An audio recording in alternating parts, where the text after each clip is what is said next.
Welcome, everyone. I'm here with a very, very important guest who is a defendant in one of the most important cases that is currently taking place at this time in the United States. And there's a lot that can be said about it, but I guess I will let our guest introduce himself and describe himself as he thinks is best. Chairman Omali, do you want to tell us about yourself? Thank you very much, Caleb. I would also like to express my appreciation to you, CPI, for the immediate response that you and your organization made to the attack that was made on me, my movement, on July 29th, 2022. It was an immediate response and highly appreciated. So I just want to say that. And also,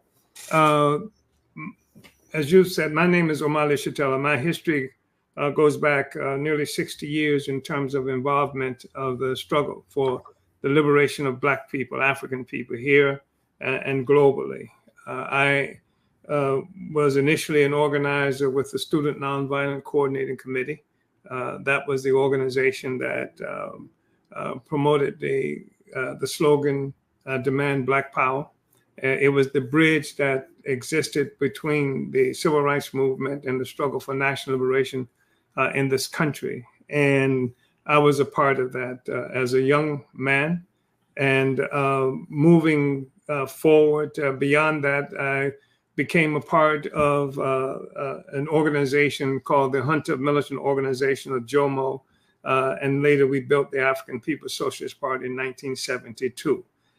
So I've been extraordinarily active. I started off in responding to the very obvious aggression that was in horrors imposed on African people by white people, and I had my immediate response to that for a while was one based on an assumption that there was something about this that there was, white people attacking Black people, and I did not understand the political and economic basis for that. It took a while for that to become clear, but I did through the Student Nonviolent Coordinating Committee. The slogan for Black Power was something that was a slogan, anti-colonial slogan. It was a slogan that rejected the relationship that African people in this country have had with America, one that was imposed on us at gunpoint. While many people like to brag that somehow America is this country of a nation of immigrants.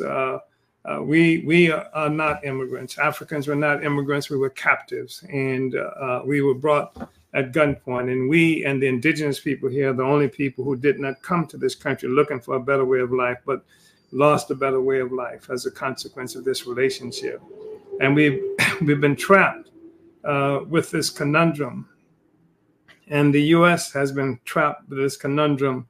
Most of the colonial powers, the fact that everything that the colonial powers, including the United States, put forward as representing democracy, democratic rights, constitutions, and things like that, were rights, democratic rights, constitutions that were not intended to cover colonized people, whether we're Africans, the indigenous people here, etc. It was not intended. And the conundrum came at the point where we achieved enough freedom of expression and motion to be able to challenge this relationship. And America itself and most of the colonial powers were confronted with a contest about preening as this great democracy, these great democracies on the one hand, rule of law on the one hand, while no law,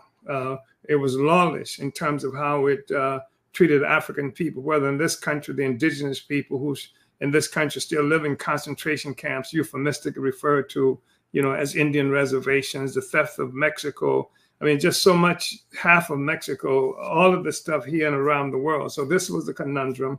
And subsequent to, as you know, it was 1857 that the Supreme Court made this critical ruling that Black people had no rights, that white people had to respect. That was, I'd like to give some context to what you said at the beginning, just so the viewers know what you were referring to.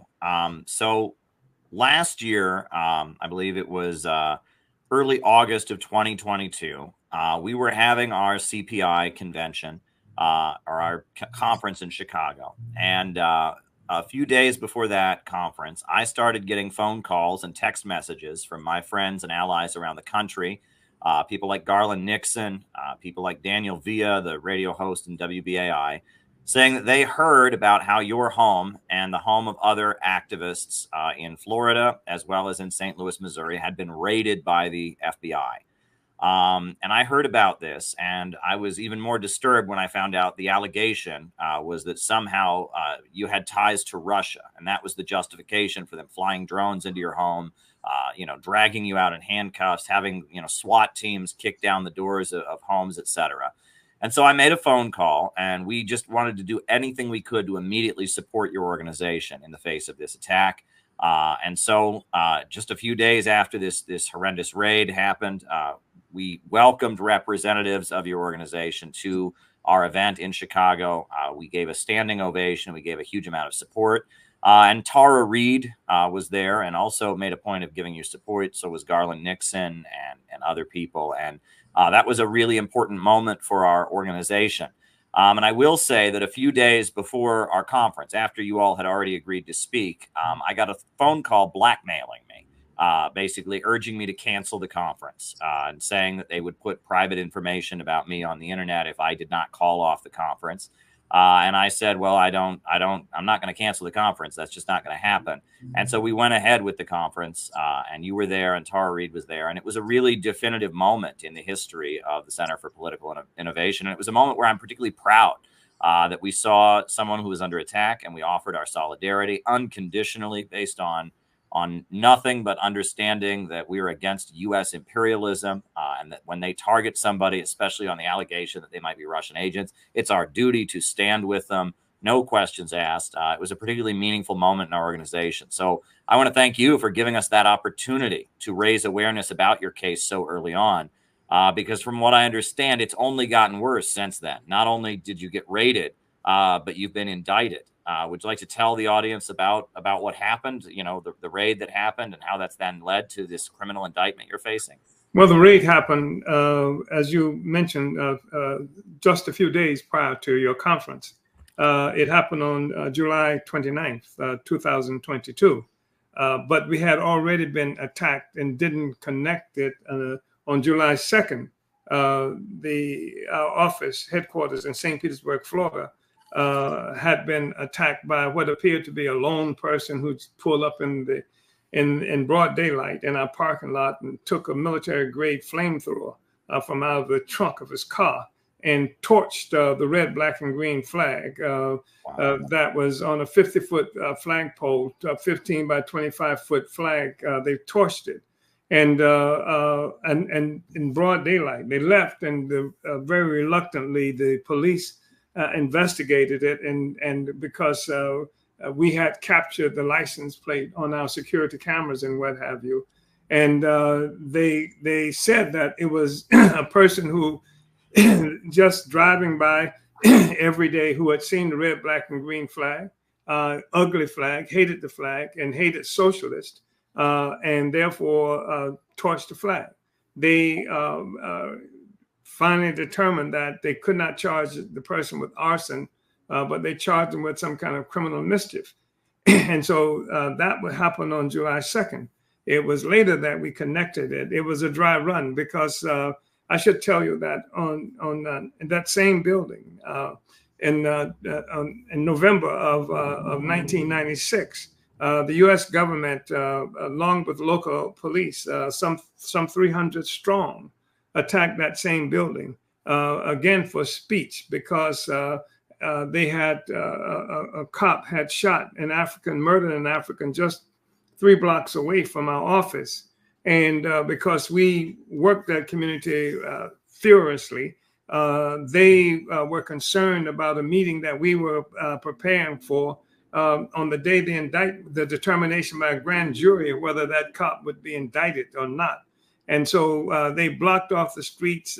They determined that the meeting that we were having in our own building was an illegal meeting, and they attacked it. They used all the tear gas in the city of St. Petersburg, Florida, literally. They had something like 300 different law enforcement forces from St. Petersburg, Florida, and neighboring communities. They had packed the stadium several blocks away with National Guard troops. They had the state cops and everybody there. So that happened in 1996. And when they attacked in 1996, they brought in helicopters and a light airplane. And so everybody thought we were going to be looking at what we had seen in Philadelphia with the MOVE organization earlier than that. So when they came with the helicopter, tear gas everywhere, the people brought a helicopter down by gunfire. And so this was in 1996. And so I think that that they ran the July 2nd attack on us as a dry run to get a sense of what kind of response they would get when they later came on July 29th. So, but every time they've attacked us, it's been a question of speech, them not liking what we say. We said in this instance, we were opposed to this, the murder that was happening in Ukraine and Russia. That was an assault on Russia. We said it's an assault on Russia that's using Ukraine as the vehicle for making that assault. That it's not a new thing. It goes even beyond the 2014. It goes all the way to 1918 when the Soviet Union had come into existence and was immediately invaded by colonial powers everywhere, including the United States and Japan. So that's always been an assault there, initially because of the communist question. But if we remember, when we go back to that assault, 1917, the things that were driving that whole, even the First Imperialist World War, which happened during that same time frame, it was driven by the issue of colonized people. It was a war to redivide the world. And who were they talking about redividing? And that was Africa, and that was various other places in the world. And of course, the Soviets under Lenin refused to participate in that war.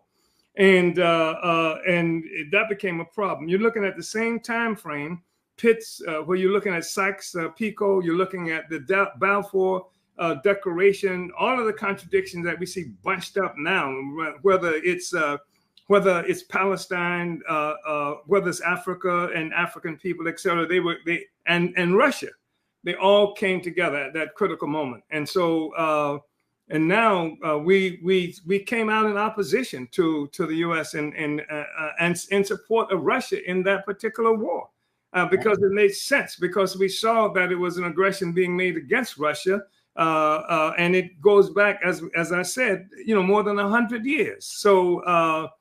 And so that was something that put us at odds with the United States government. But the biggest thing we are convinced is that the position of our party and the Uhuru movement around the question of colonialism and the fact that African people have to be free and we have to have a capacity to be self-governing people, just like any other dignified people on the planet Earth. And this has been the critical issue. This is what made them kill Malcolm, even the assassination of Martin Luther King, the attack on the Black Panther Party. They were attacking an anti-colonial movement here as they were attacking it around the world. They killed Lumumba, they overthrew Nkrumah, they killed Shea in 1967. I mean, all of these struggles were struggles against colonialism. And some of these struggles against colonialism had achieved a certain revolutionary character in opposition to capitalism. And some of us have concluded that the capitalist system itself rests upon a foundation of colonialism, the extraordinary extraction of wealth value from colonized peoples, and particularly in Africa. So this is part of what helped to define how we were moving, and part of what we are convinced is responsible for the way the United States government attacked us. So the government can attack us and get away with it easily. Describe what happened on the 29th. Like, what happened when they raided your home? What was it like for you? When they raided the home, my wife and I in St. Louis, this was pre-dawn, 5 o'clock. My wife and I were sitting at the dining room table and preparing for her to come to the Uhuru House, our headquarters here in St. Louis, where to preside over a doula training, where there were African women being coming to be trained as doulas to help with safe births for mothers and for children. And in St. Louis, there are enough Black babies down the first year of life to fill 15 kindergarten classes. So that's what we were talking about.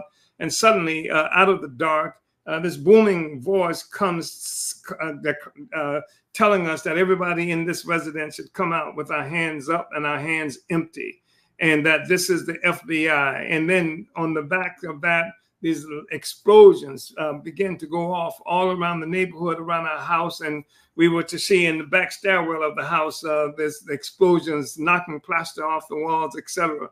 So it was hard to actually believe this thing was happening. Initially, I asked my wife to stay. I would go downstairs and she should phone and let people know we were under attack.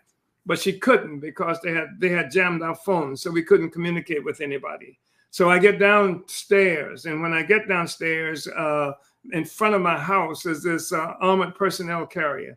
And standing in front of the personnel carrier, on the side of the personnel carrier, were these camouflage wearing assault weapons, toting mostly men, and who had these laser targeting devices attached to their weapons, and these laser beams were bouncing off my chest. I assumed that they were going to kill me then, because they had killed Fred Hampton similarly in December of '69 in Chicago, Illinois. So I assumed they were going to kill me. I made it downstairs, and I'm convinced if I had stumbled or if I had responded in a way that might have been normal that time of the morning, have been in bed or something like that, that they would have killed me. And so I get downstairs, they zip tie me behind my back. My wife, when she comes down, she opens the door and she's almost hitting the face with a drone that's going up the stairs into the house. So she's handcuffed behind her back. So we're saying, what's going on? What is this about? And then finally they say, well, that there's going to be an indictment later this morning of a Russian national, but he's in Russia. And your name is in the indictment, and we have a search warrant to search your place. So we said, let's see the search warrant. And they said, well, I don't have it on me, but it's somewhere around here. Let's see the indictment. Well, the indictment is going to happen later this morning. So they took cell phones, they took laptops, they used battering rams, they broke windows, they broke doors, things like that. And at the same time, these flashbang grenades are still going off around the neighborhood. They've actually put tape on the doorbell videos of the neighbor next door and occupying the front stoop of his house and much of that community. At the same time, they were doing this in St. Petersburg, Florida, where they raided the Uhuru House, our headquarters there. They took our radio off the air temporarily. They went into our files. They raided our financial files, and they took laptops and videos, any kind of recording devices in my home there, where this is where I grew up and where I moved to St. Louis from there. Look, there must have been 30, 40 of them that I've seen on videotape who went into the house. They occupied, they stole materials from there.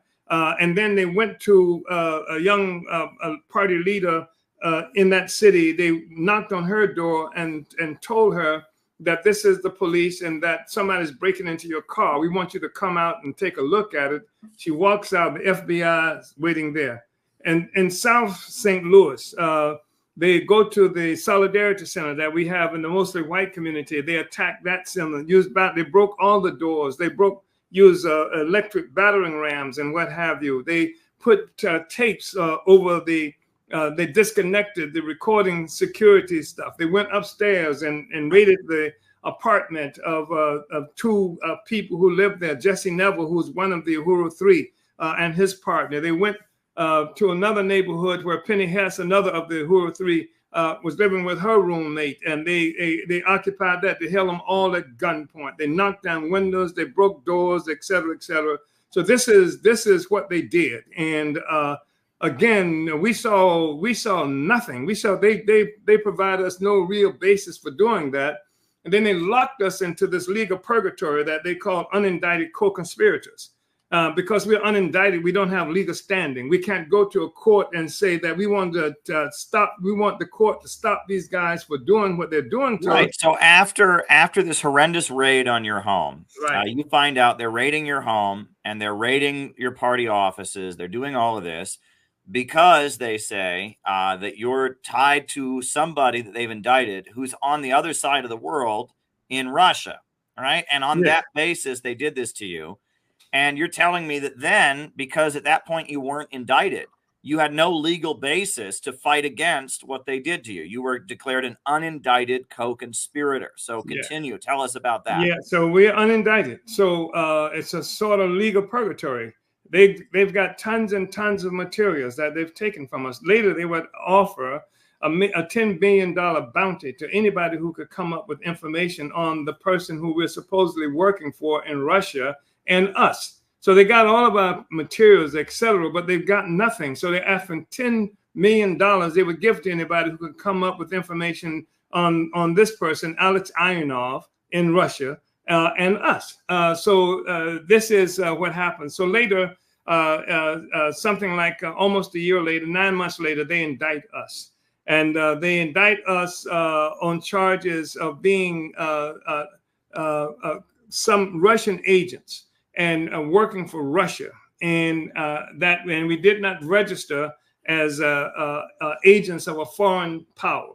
And what we did to work for Russia, one, I went to Moscow twice in 2015 to attend a non-governmental conference, non-governmental organization conference of different, from different places around the world, people who were looking into the question of self-determination, struggling around that question, a conference around self-determination. That's one thing that I did. I did that twice. I went to Moscow twice in 2015. And then what we did was we were guilty of having run for office in St. Petersburg, Florida. We ran a candidate in St. Petersburg, Florida, too. One, Jesse Neville for mayor. And then one, Akile Anai, a young woman who was at the time one of the 4 people who they had characterized as unindicted co-conspirators. We ran them for office. They ran on position for reparations against gentrification of the African community there. They said the Russians paid for that. The Russians were responsible for that. That was the way they were sowing dissent.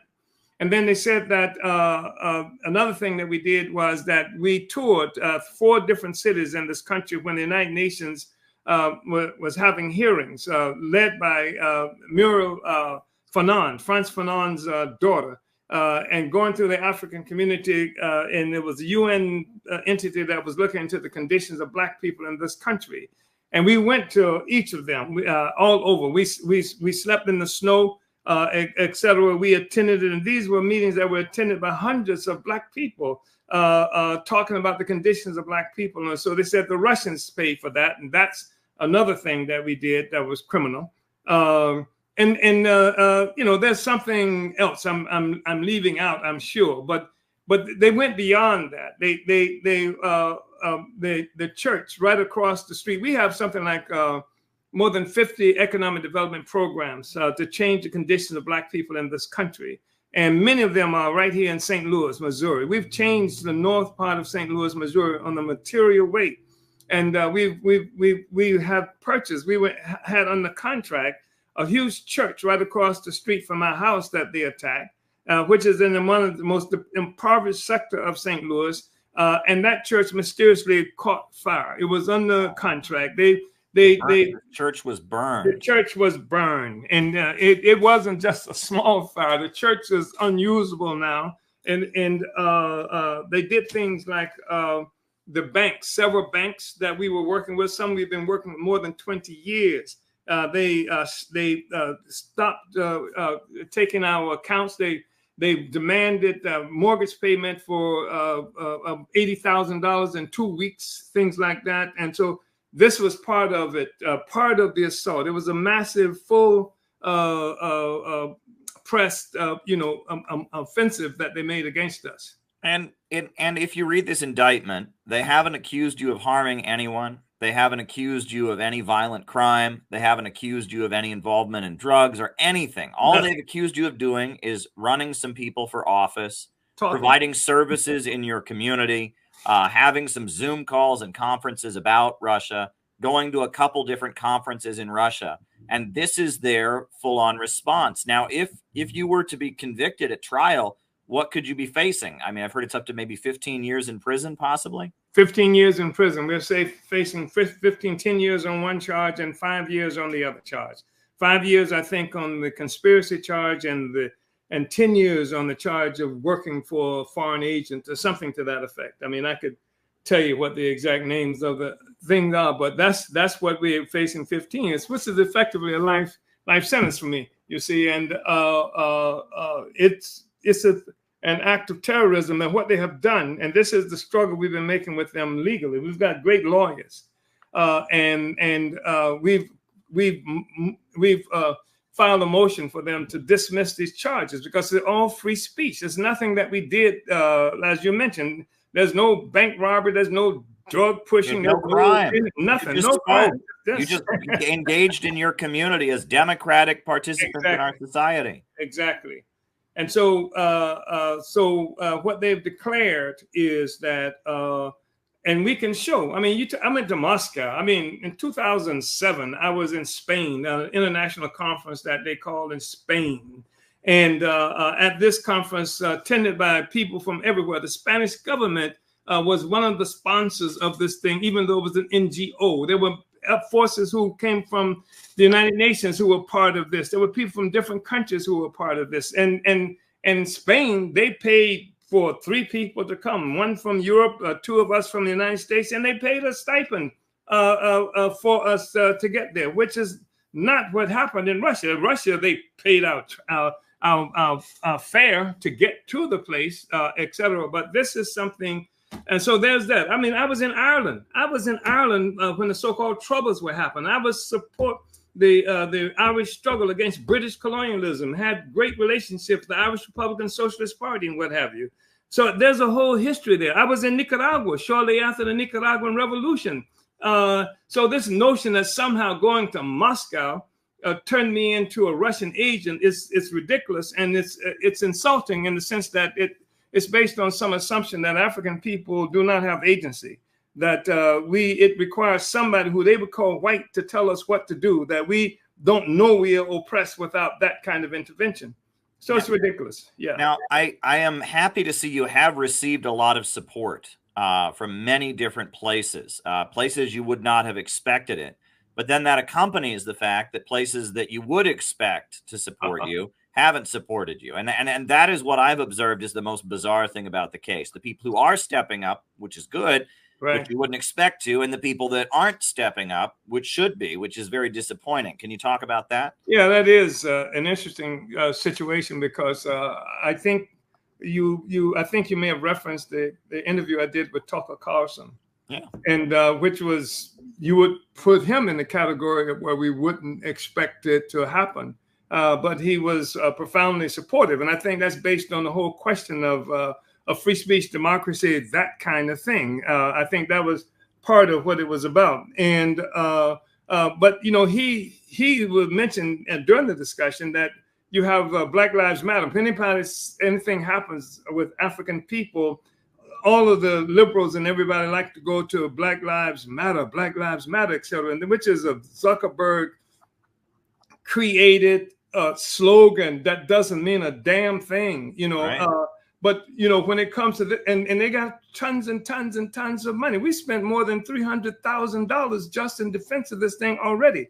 But we haven't heard from Black Lives Matter. We haven't heard from some of the so-called progressives in this country who are supposed to be for Black freedom, except not a single word. And then Biden himself and the Democratic Party, they are the white people who love us, and yet they are the ones who are persecuting us at this time because they are opposed to African people be free. They would have us live permanently in a state of welfare slavery, as opposed to being self-determining, which is an anti-colonial stance, and that's the thing that they killed when they killed Malcolm, when they thought they killed, and when they killed Black Panthers and other people around this, Black people around this country, the struggle against colonialism, to be free people, which is anything that a people with any semblance of dignity would require for themselves. So no, we didn't get Joe Biden, he's Crime Bill Joe, right? I mean, he was overseeing the rise in mass incarceration.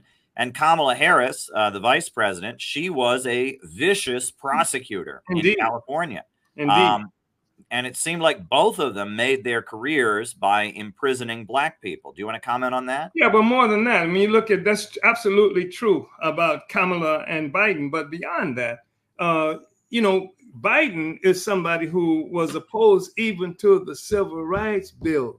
He was able to win the Democratic nomination for president when he first ran because he was Trump light. He bragged that he could get those white people that Trump was being attracted to Trump. And he bragged about this relationship he had with Stennis, who was a reactionary, anti-African person who Klan related and things like that. Biden was opposed to busing that the liberals say they love because he didn't want his children to go to school in a jungle. These are the guys who are persecuting us right now. And so the thing is that Africans have been in this situation of feeling trapped since they killed Malcolm, destroyed most of the African liberation movement. There appears not to be an alternative to the Democratic Party or the Republican Party. So you've got Africans trapped here, assumingly, presumptively. But the fact is that we set examples of how you don't have to be trapped. We can do as Malcolm and do as Garvey, do as those other folks, and strike out for self-determination, to be a self-governing, self-determining people. That's why they would attack us. Well, I want to talk to you a little bit about Russia, because, I'm an Irish American. I was born in Ohio. I don't speak a word of Russian, but I do work in Russian media, and I've been to Russia a number of times. And I was just in Russia for the World Youth Festival, and I saw people from all over the African continent that were there celebrating the new relationship that Russia has with countries in West Africa, the development projects that they're engaging in, et cetera. And we also just had a series of classes. We just had a weekend workshop with the Center for Political Innovation where we were going over the history of anti-imperialist movements in America. And we talked about how, when the Bolsheviks took power, one of the first things they did was they called their Congress of the Peoples of the East to talk about who they could work with to fight against colonialism and imperialism. And that included people like the Emir of Afghanistan, right? He was a monarchist, he was a conservative, but Lenin offered him military support because he was fighting the British Empire, because colonialism and imperialism was the main danger. And I guess I wanted to ask you a little bit about the Black Belt thesis of the Communist Party and your thoughts on that, because that was something that many people were quite surprised by to learn about in our classes, right? The idea of self-determination for the Black Belt region, how Stalin called for the independence of the Black Belt. What are your thoughts on that historically? Well, first of all, let me just say that I read something the other day where it talked about Hubert Humphreys, who was the vice president of the United States, and he met with Khrushchev. And he said that Khrushchev, who was former premier of Russia, and how Khrushchev gave him a lesson in Black movement in this country, stuff that he didn't know about, because in Russia, in the Soviet Union, they taught it in their schools. They taught about the struggle, and they considered racism to be an issue of national security. So that was deep there, and people learned about it. And Paul Robeson, as you know, had a really profound relationship with the Soviet Union. We don't unite with the Black Belt thesis, not because we are opposed to the question of of African nationality. We think that the Black Belt thesis was something that was prompted primarily from forces coming from the United States, and part of it was a response to the Garvey movement. And Garvey's movement was Africa for Africans at home and abroad, and connected Black people around the world as being part of a single nation. So we believe in the question of national liberation, that African people constitute a nation. But a problem that we had with the Black Belt thesis, in addition to the fact that it challenged the philosophy of Marcus Garvey, was that it also supported the oppression of the indigenous people, whether it was intended or not. In that Leonard Peltier is in prison right now as a consequence of the indigenous people fighting for their land. The land question was one of the primary issues that the indigenous people suffered from. So we couldn't do that. That was one of the reasons, and also because it mirrors the reason that the Zionists were using when they went to occupy Palestine. They went to Palestine, they occupied it, and somehow they were there for a period of time, and now they have become something else other than the Europeans that they were when they got there. And the same thing happened to us in places like Rhodesia and South Africa. So that it was a necessary falsification of a relationship, historical relationship. So we believe, and firmly believe, we have the most serious solidarity with the indigenous people here. We believe that that even though we see ourselves as being Africans and struggling for African liberation, but they also recognize that the struggle of that ours is a part of the struggle, the revolution of the Americas. And just a little bit of history, people would be able to see that more effectively if they're not locked into these imagined borders that were created by European colonizers that didn't exist before then.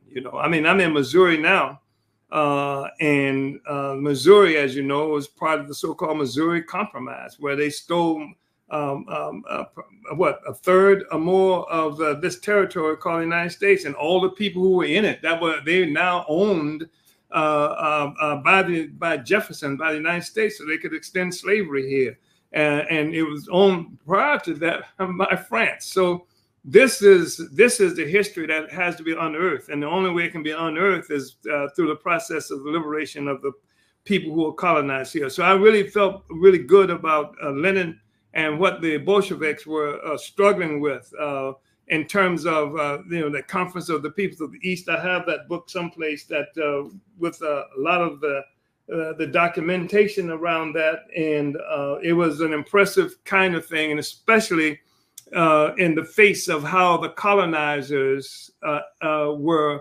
treating colonized people at the moment. What the Bolsheviks did was extraordinary. It was bold, it was brave, and it recognized the humanity of everybody, and did not assume that other people didn't have agency if they were not white. Well, one thing I wanted to ask you is you described, and I would like you to talk more about these community development programs. I understand you have a farmer's market. I understand you have these classes for pregnant mothers. But do you feel like these programs that you are doing are more threatening to the imperialist state than just what you're saying?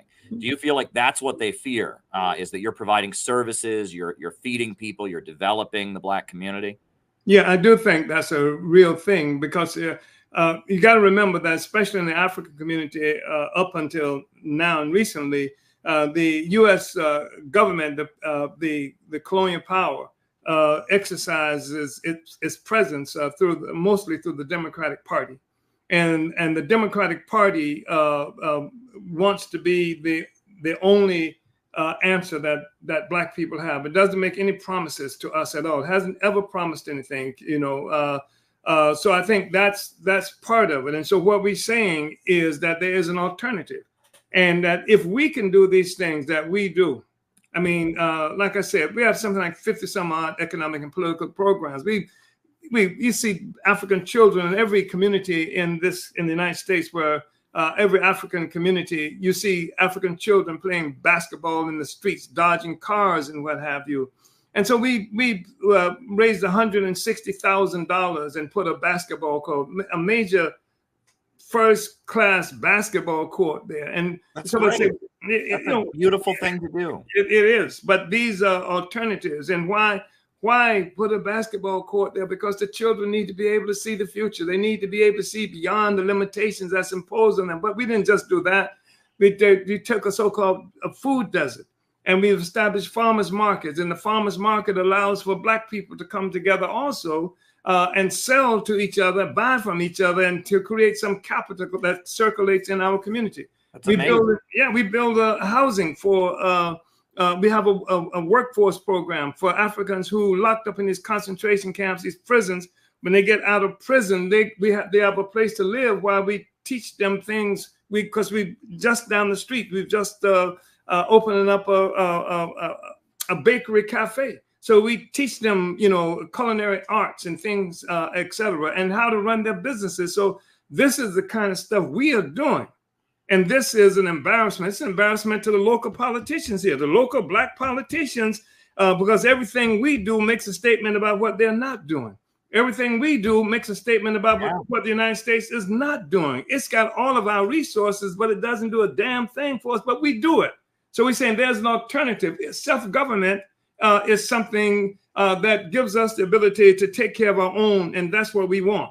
But they don't want that. And I can't overstate this. There's a whole industry that revolves around welfare slavery. There are people in poverty pimps all throughout the structures of the government that the Democratic Party usually is mostly in charge of. And these people have their jobs, etc., by connecting to this process that's supposed to be doing good things for Black people.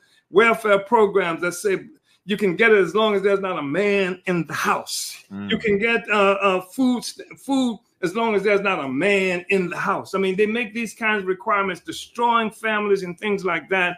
And there's a whole industry. They got industries of people who are social workers and just a whole array of things like that. So we represent a problem for them.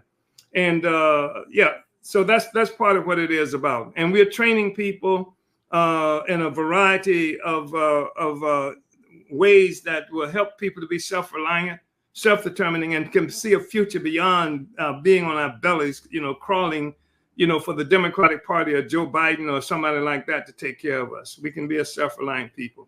Well, I've watched a lot of your speeches on the internet, and a favorite title of one of your presentations, I believe you have, it's called "If Jesus Was a Revolutionary, Why Is Your Preacher an Uncle Tom?" I think that was the name of your presentation. And it raises an important point, because a lot of people are really convinced that somehow to be a socialist or to be a communist or an anti-imperialist means that you must be opposed to belief in God or religious faith, right? That the two things cannot walk hand in hand. But it sounds like you were talking about a church that you had partnered with in the Black community that was burned, et cetera. Do you want to talk about your relationship with institutions and people of faith? Well, let me just say that we believe, that the church and has been a real big factor in the African community, and it's got a lot more members than we do. And African people are up in that church, and that they speak a particular language that we need to understand. I grew up in the church. I am no longer a part of the church, but I understand it. I understand the people, and I've seen the church come under attack by the government. And despite the fact that I am not a church person, we defend the church from those kinds of assaults. Church burning is something that's you see happen. The most reactionary forces in this country burn Black churches, et cetera, et cetera. There's congregations for African people. It has all kinds of significant cultural implications. So we know about the church, and we also make a criticism of the church. I mean, every Monday, African people, the church take money that comes from African people and put it in banks. And every from what they collect on Sundays, and and that money should be going to creating things for our community, economic development, credit unions, the other kinds of things that can help to uplift the African. That's not happening, and so we are not we're not Christians or Muslims or anything like that. We believe in the people. We really believe in the people in a way often that outstrips what the people have the ability to believe in themselves at the moment. But we think the people can do anything. And what we're saying is that you got a preacher who most often teaches you that you got to wait till you die in order to get what's coming to you.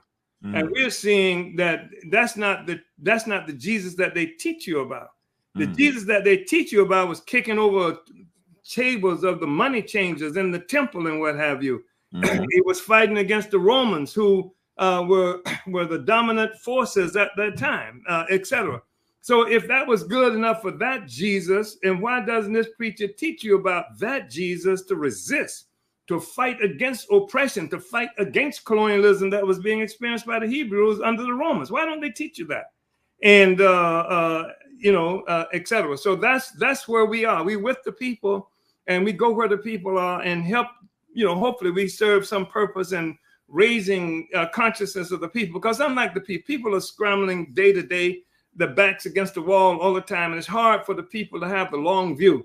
But I do this, as a part of a profession, revolution, and try to train other people to do the same thing and go into our communities to try to help the people to have the long view and have a scientific approach to what's affecting us in the world. So we respect religion in the fact that the religion and the practices and culture and belief systems of the people, but we're not trapped by them.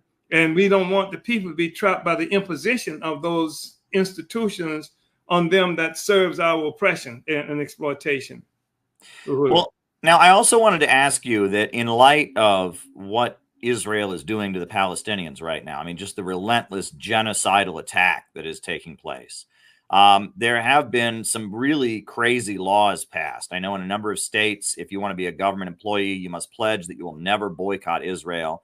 Now they've expanded the definition of anti-Semitism to include saying that Israel is racist. You are not allowed to say that Israel is racist yesterday. They have this list of 11 things you're not allowed to say that they consider to be anti-Semitism.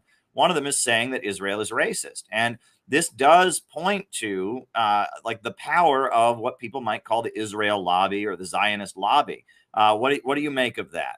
Well, I think it's really interesting that there's a law that says you can't say Israel is racist, but there is no law that requires people to recognize "quote unquote" racism as it applies to Black people, Mexicans, and other people who are here. I live in St. Petersburg, Florida, and in St. Petersburg, Florida, there's a huge Holocaust museum, but the Jews were not killed in St. Petersburg, Florida. Black people were. And the indigenous people were. And so this whole thing, this whole Holocaust and anti-Semitism thing is used as a cover for imperialism.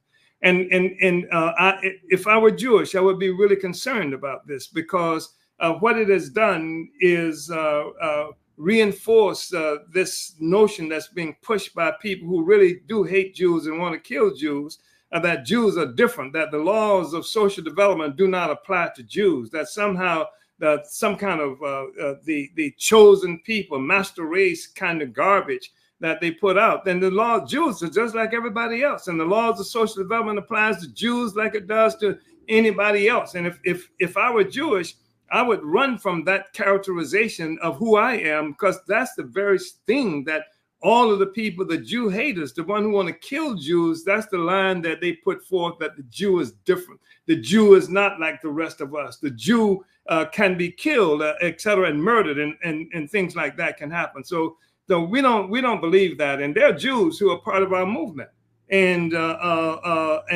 play a really important role. And like a lot of the mobilizations, demonstrations against Israel, the illegitimate white nationalist colonial state of Israel. There are Jews in our movement who work to organize Jews in solidarity with Palestine. And there are laws in certain places where you can't say from the river to the sea, Palestine must be free. That you can't say death to Israel because they're saying you're saying death to Jews. And the question is, Israel is a state. It's an illegitimate white nationalist state. It's an extension of U.S. military power. It's a dagger in the heart of much of Africa and the Middle East to control all those resources. And it was created that the Balfour Declaration. If you look at the Balfour Declaration, when it was created, when the white powers decided to give Palestine to European Jews, it was a part of a geopolitical thing they were doing.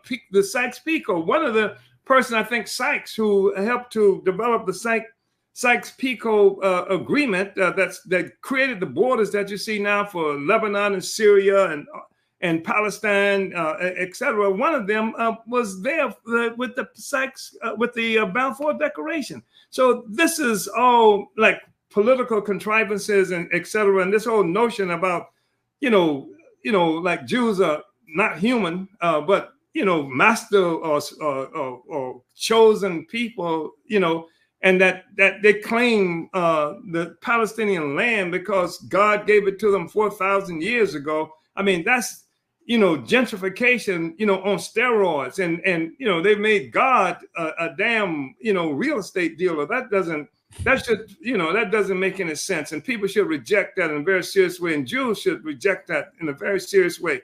And the fact is that that Palestine, people in Palestine were Jews, Christians, Muslims, etc. Before the intervention that we saw with the Irgun and all of these other horrible forces, terrorist organizations that pushed the Palestinian people, the Palestinian Arabs out of that territory.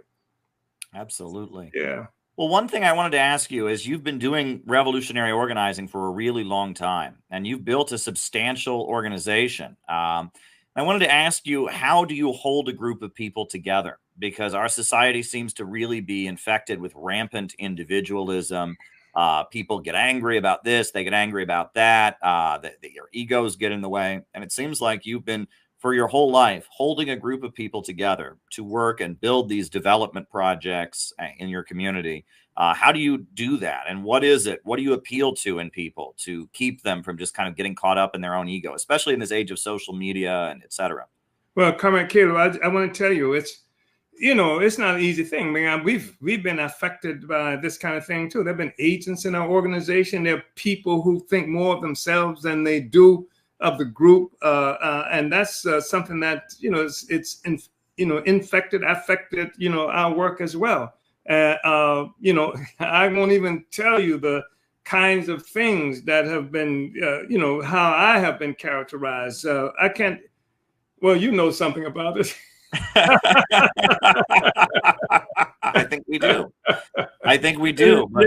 Yeah. And the thing is, though, that none of them can debate us politically. Right. So in the absence of being able to debate us politically, and that's the U.S. government too, that's Biden and the rest of us, they attack us with slander and other things like that. So it's, so come out and say what your real position is on colonialism, on capitalism, on socialism, on imperialism, on these kinds of things. But we work really hard at it, and sometimes it's easier than others, and sometimes the government helps us by attacking people, Black people, creating circumstances, conditions that even though people may want to go in other directions, that they can't go in those other directions based on the activities of the United States government itself. And it's really interesting because you don't have to dig deep to find resistance in the African community. It really is there all the time. It's the most consistent revolutionary force that's existed in this country, which is one of the reasons they have to come get us first. And that's some things that we really hope people can come to understand, that they're on their way to get you. When they come at the Black Liberation Movement, they're on their way to get you. And and they think that they think that there are enough white people who are opposed to black people and Russia that they can come get us and knock us out of the way, etc. We have there are solidarity forces in our movement in more than 120 cities in this country. Wow. You know, and we exist, you know, in the Caribbean. We exist in several. I think you mentioned something about West Africa. We are in West Africa. We are Namibia. We are in South Africa.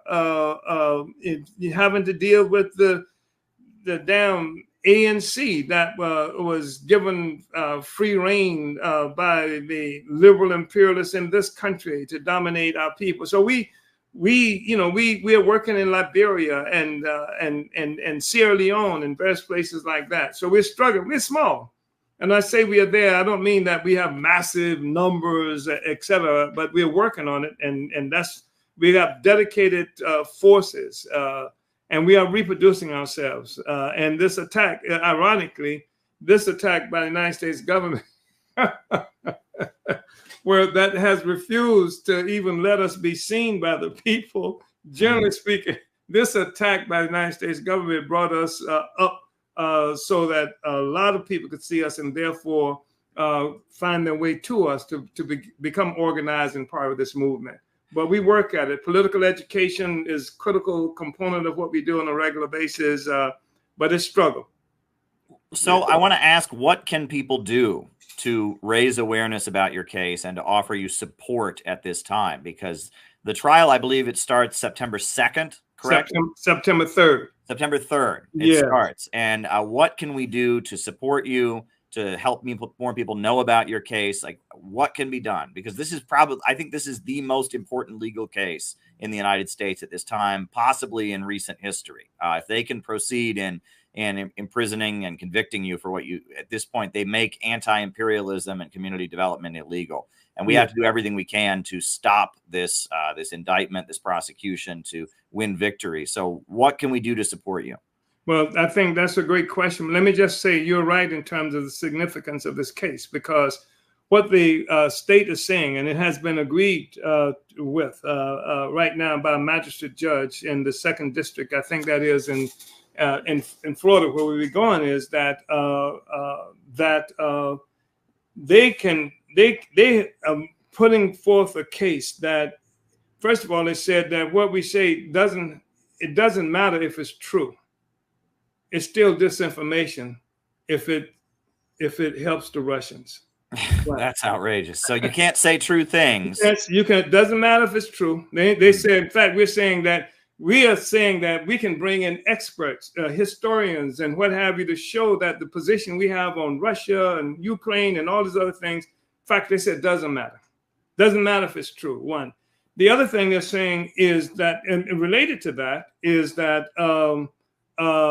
if we have a position that's the same position as the Russians have, then that makes us sort of employees of Russia, which means that anybody can be charged like that, and which is effectively what they're doing. That's outrageous. It is outrageous, and we're calling on people, read the documents. We want everybody to see. We're not hiding this thing like the government doesn't want you to see this stuff, but go, and this is the response to what you can do. Please go to Hands Off Uhuru. That's UHURU. And you can see everything we're doing with the case, and you can see how to join it, how to support it. .com, .org? Handsoffuhuru.org. Handsoffuhuru.org. I'll put that on the screen. Please go, and you will find the documents as well. Look at these legal documents. Look how insane the position of the state, is. And so we want you to do that and make contributions. They had one time they had chased our fiscal sponsor. We had fiscal sponsors so that everything is above board, transparent. If you send money, we spent maybe $250,000 or so right now. They chased our fiscal sponsor off, so we couldn't take any money for a while. But we fixed that. So if people want to make contributions, they can do that. if people are lawyers and want to file supporting amicus brief, friends of the court based on this, you can do that as well. And what's really important is that what they would try to do is have a trial that makes it impossible for us to talk about my history and our case, because it doesn't make any sense for them to say that the Russians, that I started working for the Russians just the other day. They said I think they said in 6 years of working for the Russians, they paid us $7,000. Oh boy.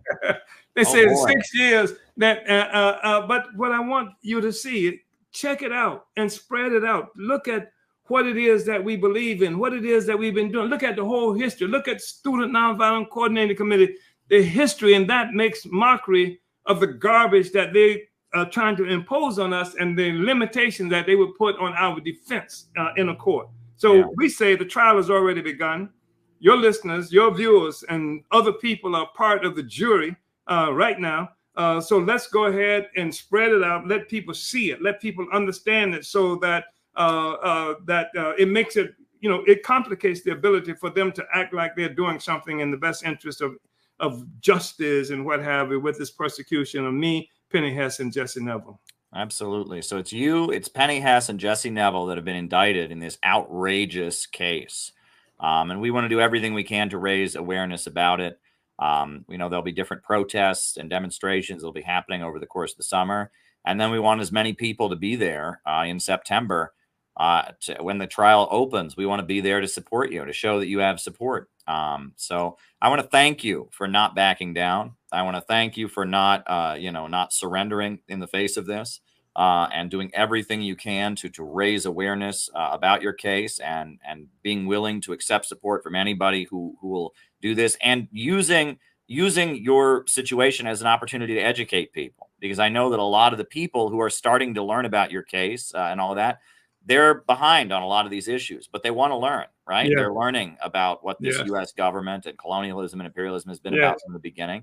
And I think working around your case and understanding your case is an opportunity for a lot of people to learn and to get into struggle. So I just want to thank you for taking the time. I know you're very, very busy preparing a very important legal defense. I want to thank you for coming on this channel and giving this interview. And I want to thank you also for the many members of your organization that we've had the opportunity to host at our organization. We're going to continue doing everything we can to support you and to support the Uhuru 3. We are on your side, and I urge everyone who's watching this to get involved as much as they can in the legal defense. This is the most important legal case in decades.